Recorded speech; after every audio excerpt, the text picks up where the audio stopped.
ఏపీలో సీఎం చంద్రబాబుకు గతంలో ఒక సర్కిల్ ఇన్స్పెక్టర్ లీగల్ నోటీసులు పంపారు. ముఖ్యమంత్రిగా ఉన్న చంద్రబాబుపై సదరు సీఐ లీగల్ నోటీసులు పంపడం వెనుక కారణం పరువు నష్టం కేసు తన పరువుకు భంగం కలిగించాలంటూ ఏకంగా చంద్రబాబునే ఆయన పరువు నష్టం దావా వేశారని నోటీసులు పంపారు. దీంతో ఈ వ్యవహారంపై విచారణ జరిపిన పోలీసులు ఉన్నతాధికారులు ఇవాళ కీలక నిర్ణయం తీసుకున్నారు.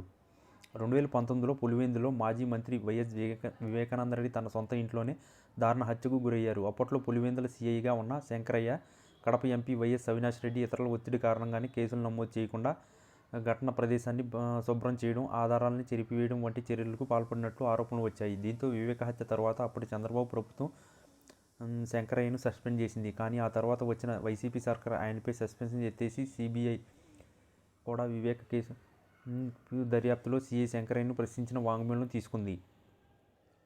అయితే అప్పట్లో చంద్రబాబు తన పరువుకు నష్టం కలిగించేలా వ్యాఖ్యలు చేశారని ఆరోపిస్తూ తాజాగా ప్రస్తుత కర్నూలు వీఆర్లో ఉన్న సీఐ శంకరయ్య ₹1.45 కోట్ల పరువు నష్టం నోటీసులు పంపారు. దీంతో ఈ వ్యవహారంలో తీవ్ర చర్చనీయాంశమైంది.